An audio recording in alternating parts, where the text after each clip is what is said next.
Hello YouTube. In this video, I'm going to do my best to demystify one of the most common questions I get asked as a piano teacher, namely, why do we need notes like F flat or E sharp? Isn't an F flat the same thing as E? Isn't an E sharp the same thing as F?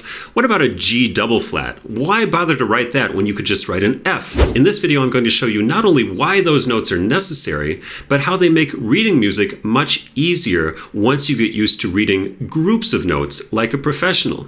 So let's take, for example, a C major chord. A C major chord has the notes C, E, and G, of course. Notice the way that those notes, when I write them, are stacked one on top of the next. We see no space between the notes. They're all on the same side of the stem. Very easy to read, and it's really easy to see right away that that's a chord in root position. Now, if I raise each of those notes, I get the notes C sharp, E sharp, and G sharp. But you might say, why do I need that E sharp? Why not just write that as an F? Well, let's look at what happens if I do that.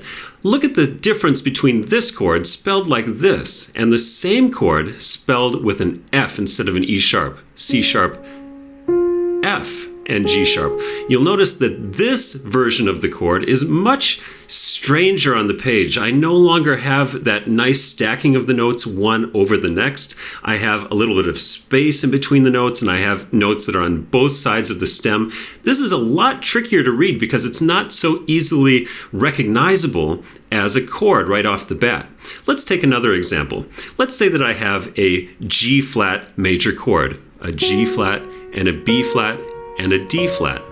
Now I want to turn that chord into a diminished chord.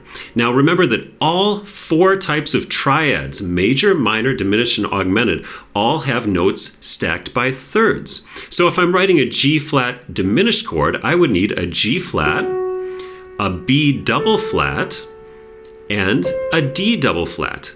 Now, you might say in this case as well, what happens if I just write that as an A and a C? Let's look at that on the page. Here's a G flat and an A and a C. Notice how this variant of that chord is not so nice and clean. It's not so cleanly stacked as the last chords. Now I have notes on both sides of the stem. I have an uneven spacing between the notes. It makes it really a lot harder to read, especially once you get used to thinking and reading like a professional musician. The first version with the G flat, the B double flat, and the D double flat is instantly recognizable as a triad because of that nice, neat stacking of the notes, whereas the second version is very, very confusing to read. It takes me a lot longer to process that information.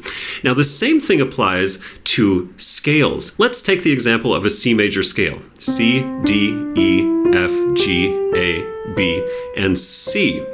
You'll notice that when I write those out, it's very clear that each note is one step above the last, forming a nice scale.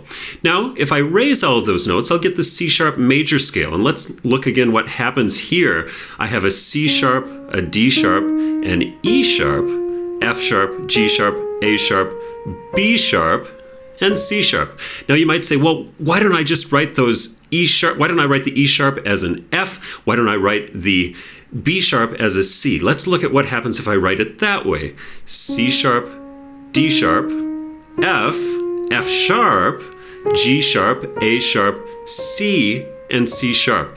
Now, notice that I get these weird sort of jumps in the scale now, and then places where it sort of stays flat from one note to the next. When I look at it on the page, it's not apparent to me at first glance that this is a scale at all. It looks like the notes kind of jump around, and sometimes they're staying in the same place, and it forces me to kind of really look very carefully at those notes to figure out what's going on. Whereas if I write it with the proper sharps, then it's very, very easily recognizable as a scale. Let's look now at an example of a chord which uses a double sharp. So if I play the chord F sharp, A sharp, and C sharp. This is an F sharp major chord.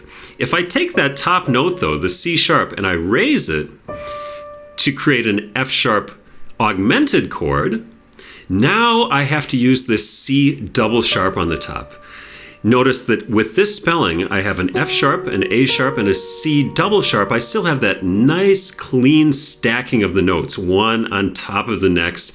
It's very easily recognizable as a triad. Whereas if I write this note as a D, which is tempting, then I find that I have this weird spacing between the notes, between the A sharp and the D. It doesn't look so clean on the page anymore. It doesn't look like a triad. Let's take a look now at a scale which uses an unusual flat. I'm going to start with the G major scale. Now you notice the G major scale goes from G to G. It has one F sharp in it. If I lower all those notes, that's going to give me the G flat major scale. G flat, A flat, B flat, C flat, D flat, E flat, F, and G flat. Now, again, that C flat, we might say, why not just write that as a B? Wouldn't that be a lot simpler? Let's look at how that looks on the page. Now I have G flat, A flat, B flat, B, two notes with the same letter name next to each other, B flat and B.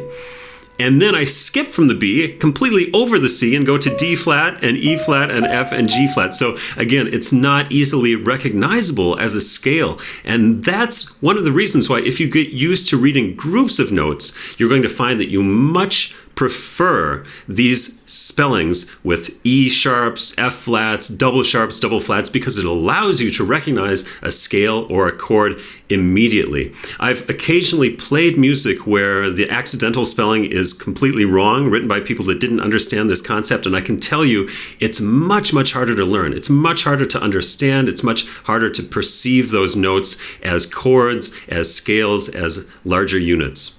I hope you've enjoyed this video. I hope it's been helpful. Please like and subscribe, and I'll see you again in the next video.